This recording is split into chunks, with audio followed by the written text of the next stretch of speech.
Hi class. In this video we're going to look at some examples similar to your homework for Chapter 10. So we're going to talk about stock issuances, stock buybacks, and a little bit on the owner's equity.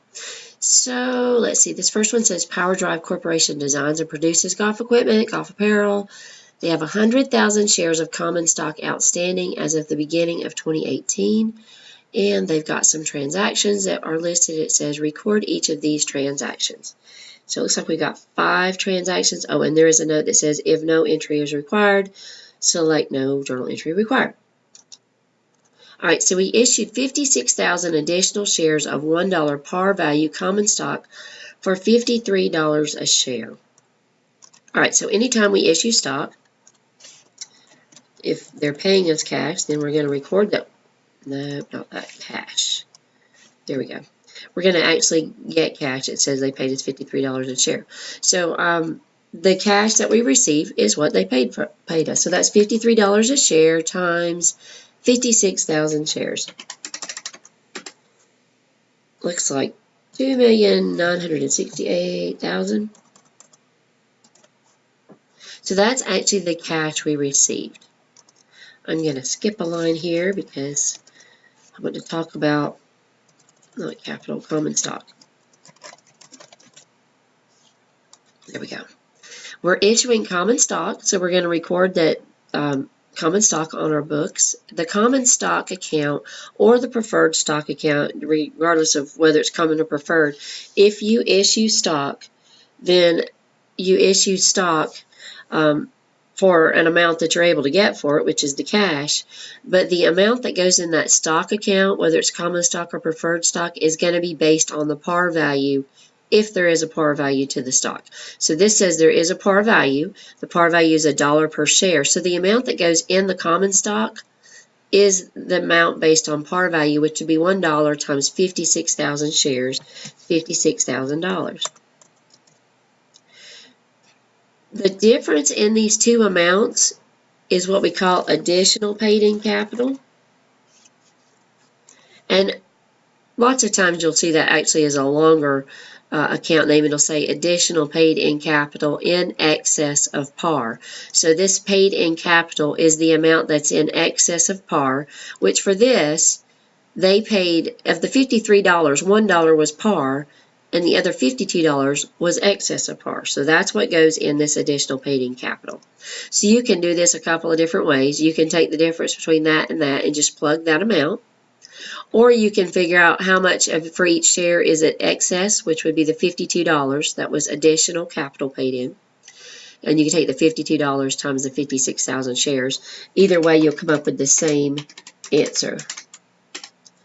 So it looks like $2,912,000 was the excess of par amount. And we'll check these when I get done to make sure that I did my calculations right. We purchased 5,100 shares of treasury stock for $56 per share. Now, when we issue stock, whether it's common stock or preferred stock, if we issue stock with a par value, then that par value is the basis we're going to use to record the amount in the stock account. Treasury stock is different. When we buy treasury stock, we record treasury stock at whatever we paid for it. So we're going to put treasury stock. We're paying cash. There is no additional paid-in capital for treasury stock, which is kind of the short answer of this. So $56 times 5,100 shares. 285,600 and 285,600. So really, treasury stock, it kind of works like if you were buying stock in another company. It looks like an asset, sort of. It's not really an asset, but it kind of works like an asset. If we bought a building, we record the building at what we paid for it. Treasury stock's the same way. All right, declares a cash dividend of $1.55 per share to all stockholders of record on June the 15th. Dividends are not paid on treasury stock, which is good to know. All right, so if we declare a cash dividend, then we're going to record that we have dividends due. I don't know which one they're using. that one, I would say. And dividends due would be dividends payable.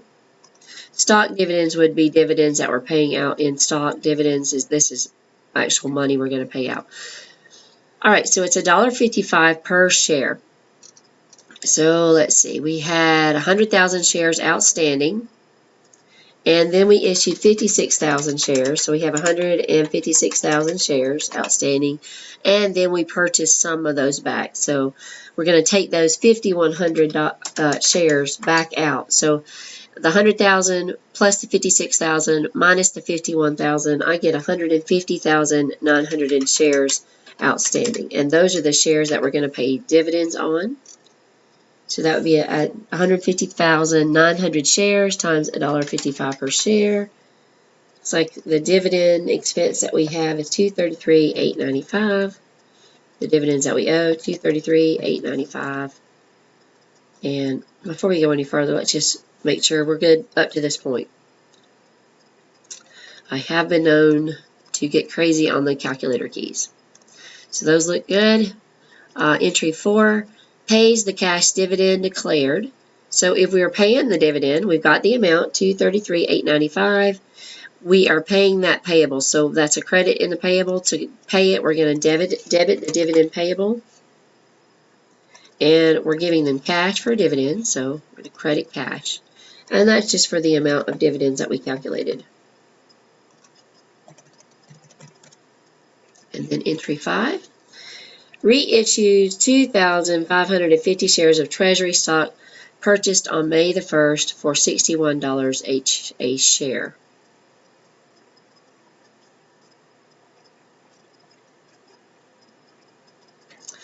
All right, so we had, let's see, $61 a share. We are issuing $2,550. So 61 times $2,550 is $155,550. That's the amount of money we're getting. So there's our cash. And that was on entry 2, I think. So entry 2, we had treasury stock debited when we purchased, so we need to credit the treasury stock. When we put the treasury stock in here, we put it in at what we paid. So we're going to take it out at what we paid. So it was $56 a share that we paid, and we're issuing 2,550 shares.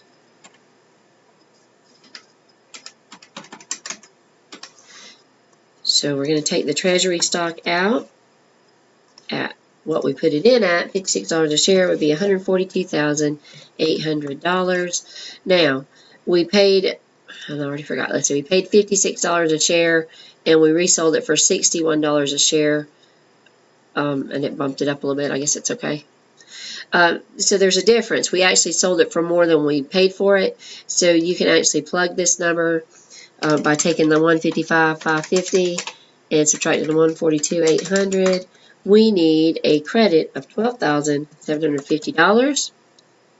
That credit is a gain. And usually it says gain on sale of treasury stock. Theirs is an abbreviated form of that. So let's just check and make sure I did my math right.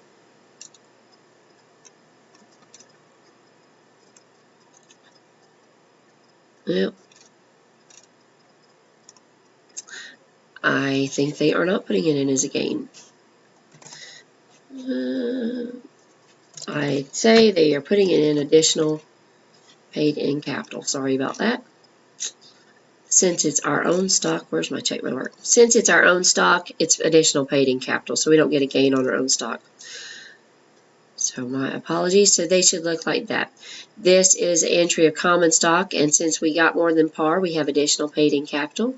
Treasury stock is booked at the price that we paid for it. Dividends are calculated on the outstanding stock. We don't pay dividends on treasury stock because we essentially would be paying ourselves.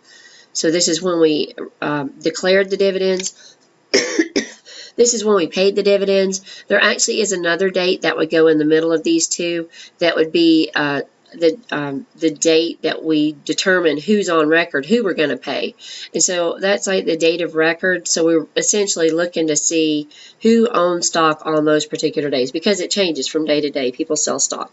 So on that particular day, we're just kind of making a list of who we're going to pay. There is no journal entry that is required for that date. It's just a matter of record keeping. We're just looking at collecting names, essentially. And then here we're paying the dividends. Here we purchased treasury stock back, and because we received more than we actually paid for the treasury stock, we have additional capital that we earned on that sale.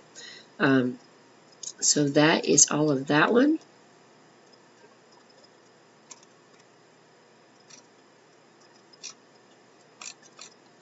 And let's look at one more.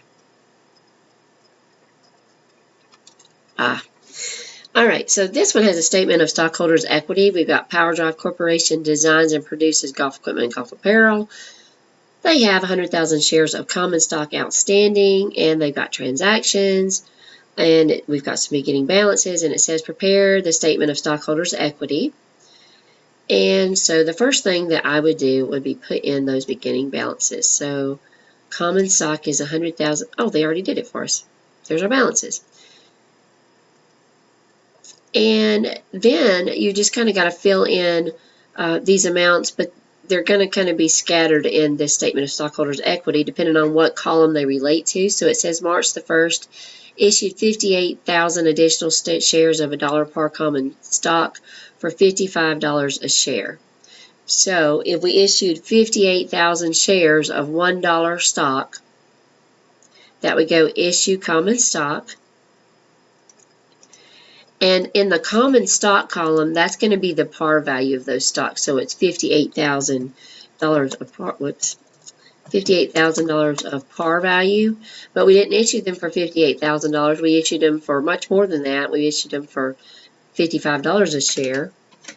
So of that $55 a share, $1 was par value. So $54 is additional capital over par value. So I can take the $54 a share, which is additional paid in capital, times the 58,000 shares, is 3,132,000. Doesn't affect retained earnings or treasury stock.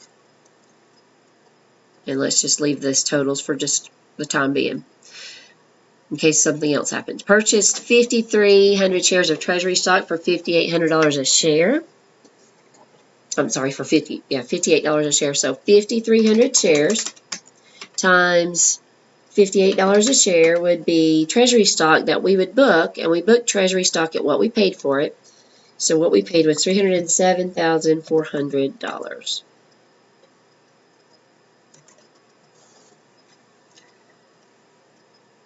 Declared a cash dividend to all stockholders of record, and remember to take out the treasury stock. So cash dividends, let's see, we started out with 100,000 shares of stock, and then we issued 58,000,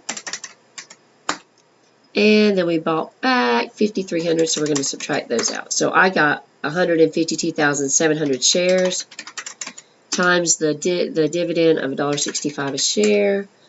So dividends, cash dividends there's a line right here. Cash dividends don't affect the common stock. They're not additional paid in capitals. Dividends get paid out of retained earnings. So that's $251,955. And probably that's going to make us put that in as a minus. Let's see what.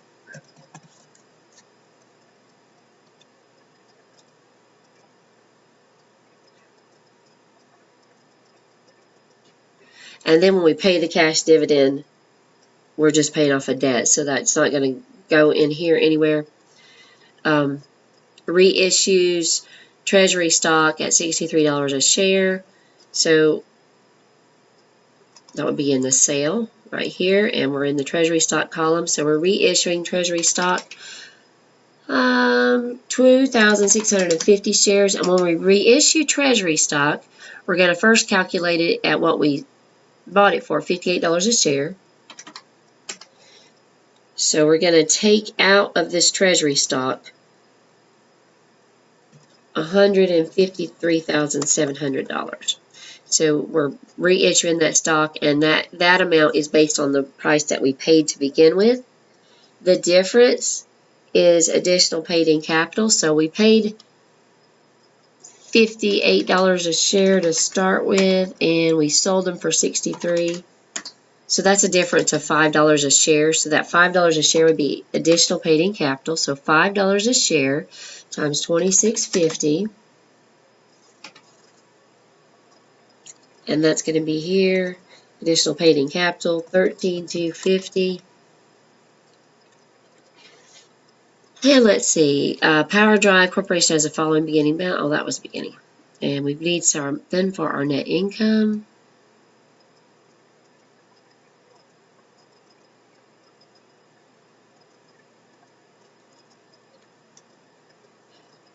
Did it have our net income? Oh, right here. Net income for the year is $630,000.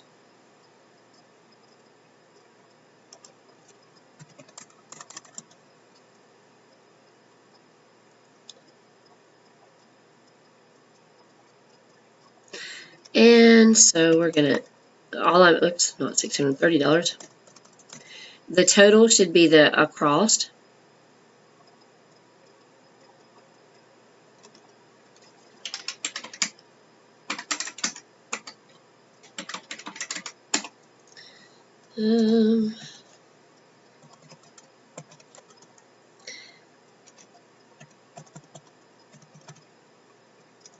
Most of these are easy because there's only one thing.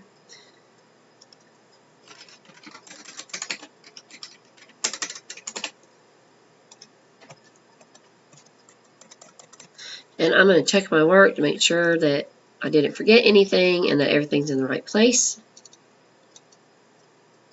Uh-oh, what did I do?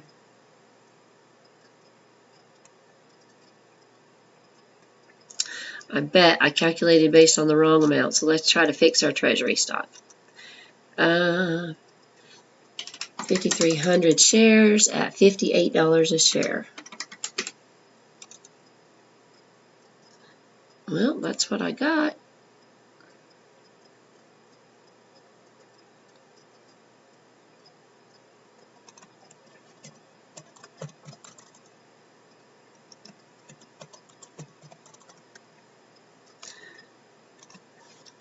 See if I've got it in the wrong format. Aha. So treasury stock should be, I had the signs backwards, so 153,700 should be a plus.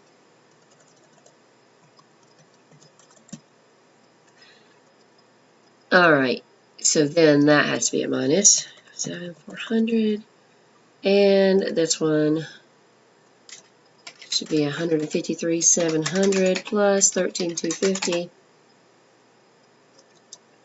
166,950. Sorry about that. And then all the rest of these boxes should be blank. So I don't think I left anything else out. Answer is complete and correct. That's always good to see those green check marks. So this is what it's going to look like. So anything that affects treasury stock will be in the treasury stock column. Treasury stock transactions can also affect additional paid-in capital. So sometimes like this one, you'll see them in both places. Retained earnings is the things that affect retained earnings, which in this case would be dividends. Dividends are paid out of retained earnings, and income adds to retained earnings, so that one's going up. And then anytime you issue stock would be in your common stock, or if we had preferred stock, there could be a preferred stock column. We just don't have one here. So our stock issuances would be here, and if we got additional capital in those stock transactions, they would go here. And then, of course, you're going to add or subtract across to get those totals. And